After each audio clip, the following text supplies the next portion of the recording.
3월 31일 월요일 새청년 이야기.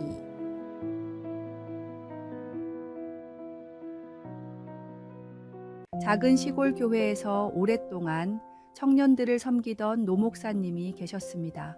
은퇴를 앞둔 어느 날 그는 특별히 아끼던 세 청년을 불러 각각에게 작은 상자를 전해 주었습니다. 이 상자에는 하나님께서 우리에게 매일 주시는 선물이 담겨 있단다. 1년 동안 이것을 간직했다가 다시 만나자꾸나. 첫 번째 청년이 상자를 열어보니 오늘이라고 쓰인 평범한 돌멩이가 들어 있었습니다. 실망한 그는 상자를 책상 서랍에 넣어두고 잊어버렸습니다. 두 번째 청년은 기다림이라고 쓰인 돌을 받았습니다. 그는 가끔 상자를 열어보며 혹시 무언가 특별한 일이 일어나지 않을까 기대했지만 달라진 것은 없었습니다. 세 번째 청년의 상자에는 감사라고 쓰인 돌이 있었습니다. 그는 이 돌을 자신의 기도 테이블에 두었습니다. 매일 아침 이 돌을 보며 하나님께 감사 기도를 드렸고 저녁이면 그날의 작은 일상까지도 감사 제목으로 삼았습니다. 1년 후 목사님의 은퇴식 날에 새 청년이 다시 모였습니다. 첫 번째 청년의 돌은 먼지에 덮여 있었고 두 번째 청년의 돌은 여전히 변함없는 모습이었습니다. 그러나 세 번째 청년의 돌은 보석처럼 아름답게 빛나고 있었습니다.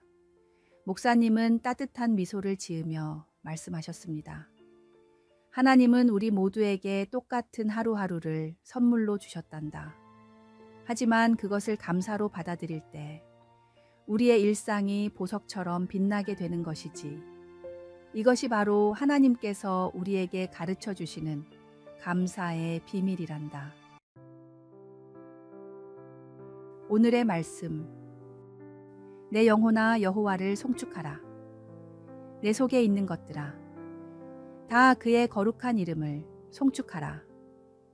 내 영혼아 여호와를 송축하며 그의 모든 은택을 잊지 말지어다. 오늘의 만나. 주님께서 우리에게 주신 모든 것에는 감사할 만한 보석이 숨겨져 있습니다.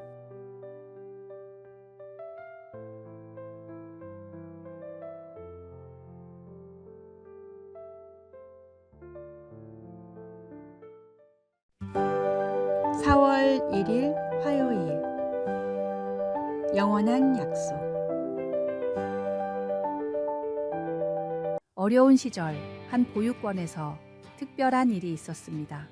원장 선생님은 아이들에게 오늘 만우절 깜짝 선물이 있어요 라고 말했습니다.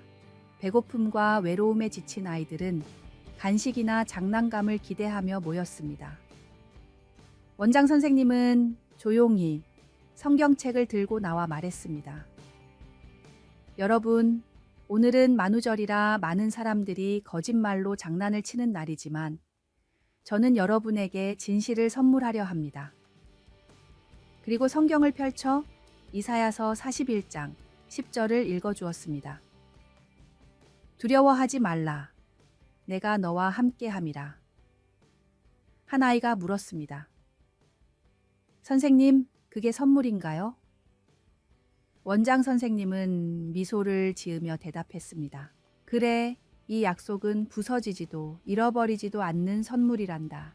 우리가 가진 모든 것을 잃어도 하나님은 언제나 우리 곁에 계신단다. 세월이 흐른 후 그 보육원 출신의 한 사람이 자서전에 이렇게 썼습니다. 그 만우절의 선물은 제 인생에서 가장 값진 선물이었습니다. 저는 그날 이후로 어떤 상황에서도 결코 혼자가 아니라는 확신을 갖게 되었습니다. 세상은 물질적 성공과 유희를 추구하며 진정한 행복의 의미를 잊어버립니다. 하지만 진짜 지혜는 하나님의 말씀 안에 있습니다. 만우절의 장난은 하루가 지나면 사라지지만 하나님의 지혜는 영원히 우리 곁에 남아 삶의 진정한 기쁨을 발견하게 해줍니다. 오늘의 말씀. 두려워하지 말라, 내가 너와 함께함이라. 놀라지 말라, 나는 내 하나님이 됨이라. 내가 너를 굳세게 하리라, 참으로 너를 도와주리라. 참으로 나의 의로운 오른손으로 너를 붙들리라. 오늘의 만나. 하나님의 약속은 결코 부서지거나 사라지지 않는 영원한 선물입니다. 오늘 당신이 어떤 상황 속에 있든 주님은 결코 당신을 혼자 두지 않으십니다. 그 약속을 붙들고 용기를 내십시오.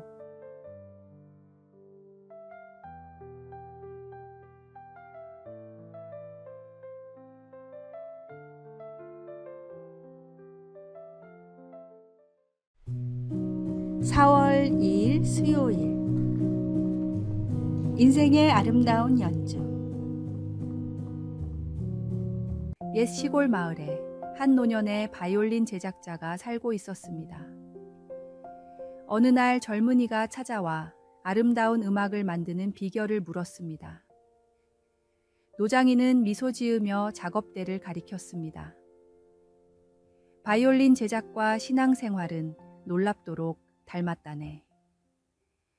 그는 날카로운 조각도를 들어 보이며 말했습니다. 무딘 연장으로는 좋은 악기를 만들 수 없지. 매일 나를 갈아야 하네. 우리의 영성도 말씀으로 나를 세우지 않으면 무뎌진단다. 이어서 그는 벽에 걸린 바이올린을 가리켰습니다. 이 악기들은 정기적으로 조율해야 한다네. 우리 영혼도 기도와 예배로 조율이 필요하지. 마지막으로 완성된 바이올린을 들어 보이며 말했습니다. 내가 아무리 정성 들여 만든 악기라도 연주자의 손길이 없으면 소리를 낼 수 없네.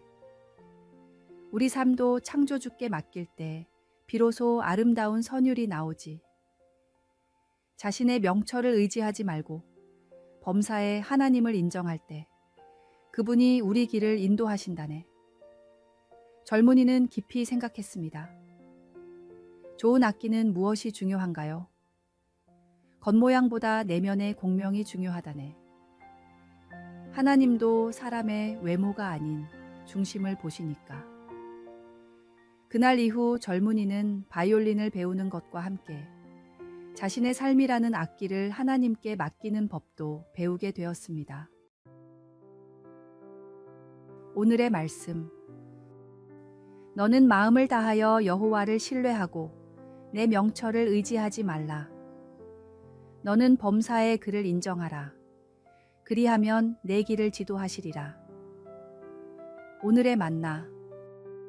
당신의 삶은 하나님께서 정성껏 빚으신 고유한 악기입니다. 매일 말씀의 활로 마음의 현을 울리고 기도의 시간으로 영혼을 조율하십시오. 그리고 주님의 손길에 자신을 온전히 맡겨드릴 때 당신의 일상에서 천상의 아름다운 하모니가 흘러넘칠 것입니다.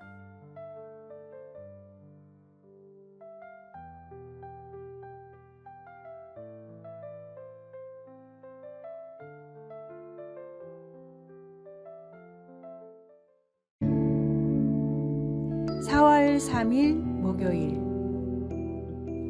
느림의 아름다움.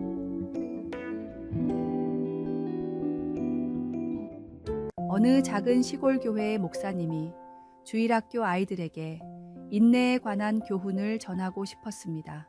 목사님은 작은 유리병 안에 달팽이 한 마리를 조심스럽게 들여와 아이들에게 보여주었습니다.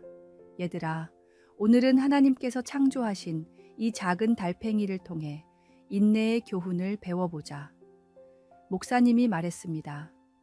아이들은 호기심 어린 눈으로 느릿느릿 움직이는 달팽이를 지켜보았습니다. 달팽이는 하루에 약 50m를 갈 수 있단다. 우리가 한 걸음에 갈 수 있는 거리를 가는데 달팽이는 하루가 걸려. 하지만 달팽이는 멈추지 않고 꾸준히 나아가지. 한 아이가 물었습니다. 목사님, 그렇게 느리면 어떻게 살아남을 수 있어요? 목사님은 미소 지으며 대답했습니다. 하나님은 달팽이에게 보호막인 단단한 껍질을 주셨단다. 또 달팽이는 자신이 가는 길에 특별한 점액질을 남겨 나중에 돌아올 길을 찾기도 하지. 목사님은 달팽이를 조심스럽게 나뭇잎 위에 올려놓았습니다. 야고보서에서 말씀하시듯 인내를 온전히 이루는 것이 중요하단다. 달팽이가 느리지만 결코 포기하지 않고 앞으로 나아가는 것처럼 우리의 신앙 여정도 때로는 더디게 느껴질 수 있어. 하지만 포기하지 않고 한 걸음씩 나아간다면 하나님께서 약속하신 온전함에 이르게 될 거야. 아이들은 그 작은 달팽이가 천천히 나뭇잎을 건너는 모습을 지켜보며 인내의 가치를 배웠습니다. 목사님은 마지막으로 이렇게 말했습니다.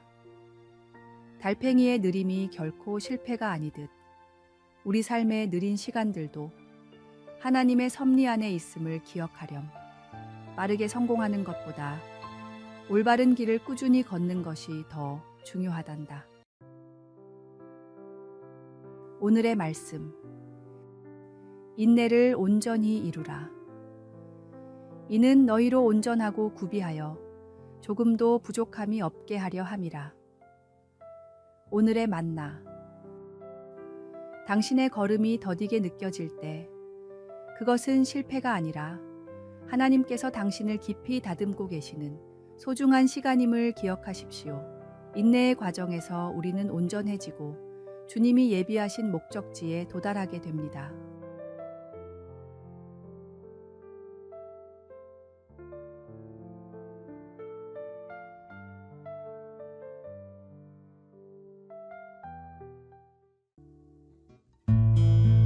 (4월 4일) 금요일.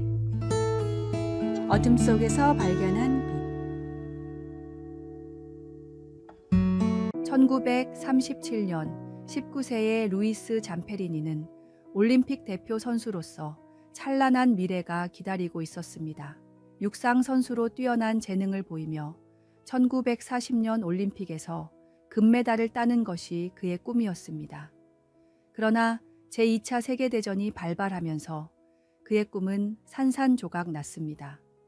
루이스는 미 공군 폭격기 승무원으로 태평양 전쟁에 참전했고 1943년 5월 작전 중 비행기가 추락하여 태평양 한가운데에 불시착했습니다. 47일 동안 조그만 구명보트에서 상어와 폭풍, 굶주림과 싸우며 표류했습니다.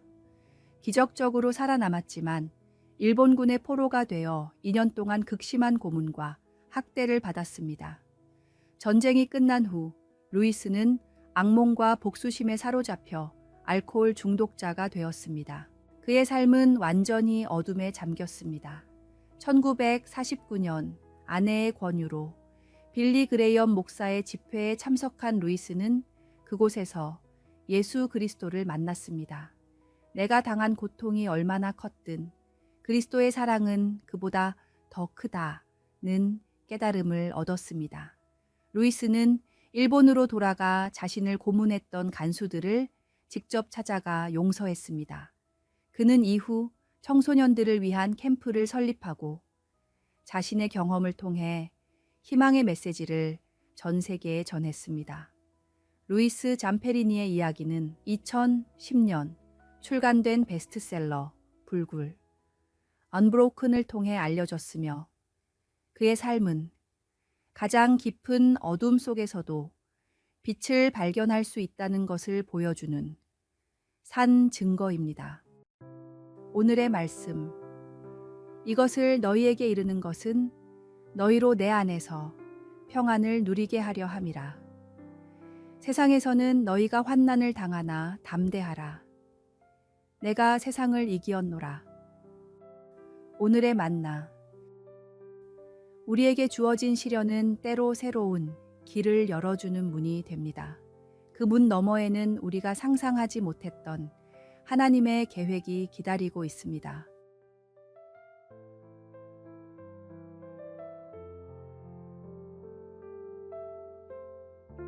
아래의 빨간색 글자 구독을 누르시어 더 많은 전도의 열매를 맺으시기를 기도합니다.